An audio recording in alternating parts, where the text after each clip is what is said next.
Assalamualaikum warahmatullahi wabarakatuh.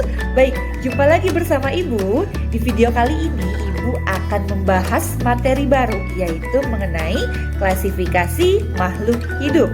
Oke, sekarang kita akan membahasnya bersama-sama.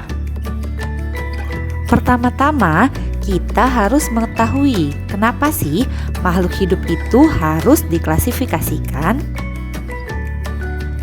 Para ilmuwan biologi telah mengembangkan suatu sistem klasifikasi agar kita mudah dalam mempelajari dan mengenali makhluk hidup. Pengelompokan dilakukan secara sistematis dan juga bertahap. Sistem klasifikasi makhluk hidup pertama kali dipelopori oleh Carolus Linnaeus pada abad ke-18.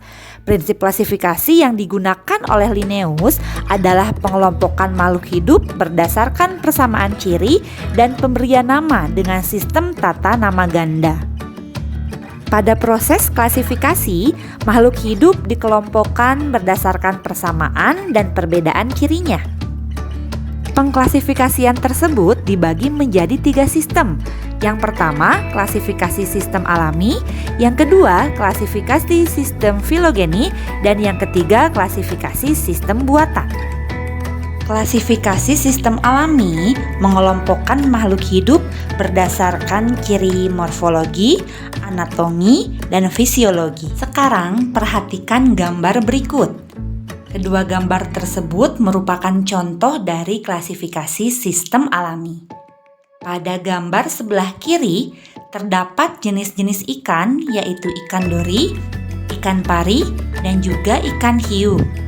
Ketiganya dikelompokkan pada kelas yang sama, yaitu Pisces, karena memiliki persamaan, yaitu bersisik, bernapas dengan insang, dan bergerak dengan sirip dan ekor. Pada gambar sebelah kanan terdapat jenis-jenis unggas, yaitu ayam, burung, dan burung unta. Ketiganya dikelompokkan pada kelas yang sama, yaitu Aves, karena memiliki persamaan, tubuh ditutupi bulu, memiliki paruh, dan memiliki sayap. Sistem klasifikasi filogenetik didasarkan pada sejarah evolusi suatu makhluk hidup. Berikut adalah contoh dari klasifikasi sistem filogeni. Lumut, paku, gimnosperme, dan angiosperme masuk ke dalam kingdom yang sama, yaitu Plantae, karena berasal dari nenek moyang yang sama, yaitu alga hijau. Sistem klasifikasi yang terakhir adalah sistem klasifikasi buatan, yaitu pengelompokan berdasarkan fungsi atau morfologi yang mudah dilihat oleh manusia. Contohnya gambar berikut ini. Pada gambar sebelah kiri terdapat jenis-jenis sayuran, pada gambar sebelah kanan terdapat jenis buah-buahan. Pada masing-masing gambar, tumbuhan yang ada tidak diklasifikasikan berdasarkan morfologi dan anatomi spesifiknya, melainkan dari persamaan fungsinya, yaitu sayuran dan buah-buahan. Para ilmuwan biologi mengelompokkan makhluk hidup berdasarkan kriteria ilmiah. Beberapa sistem klasifikasi yang sudah dikembangkan diuraikan sebagai berikut.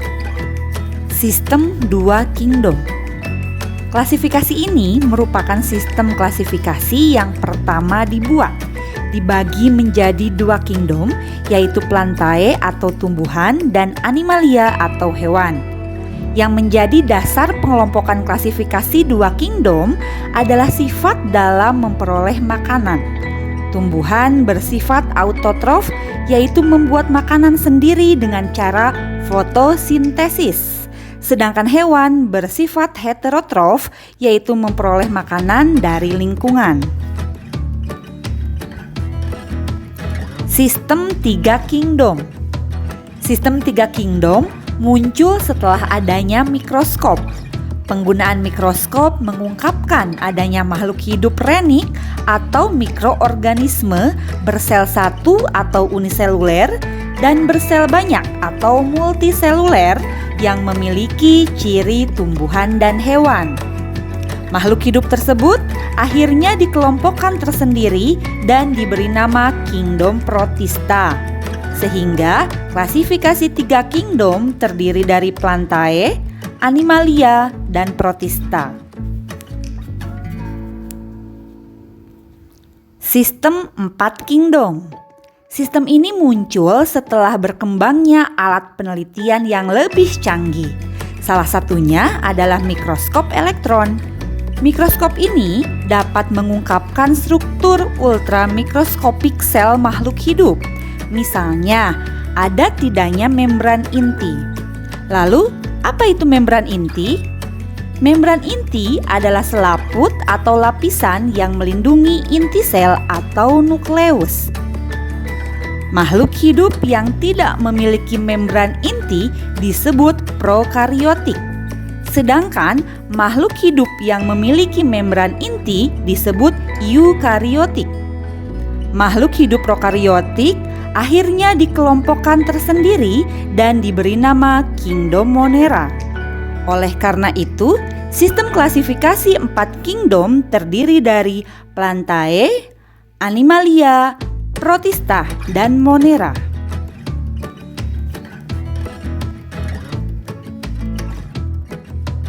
Sistem 5 kingdom. Sistem 5 kingdom dikembangkan oleh Robert Harding Whittaker. Pada sistem ini, jamur dipisahkan dari kingdom Plantae karena jamur bersifat heterotrof. Dan ciri-ciri strukturnya tidak seperti pada sel tanaman. Oleh karena itu, sistem 5 kingdom terdiri dari Plantae, Animalia, Protista, Monera, dan Fungi.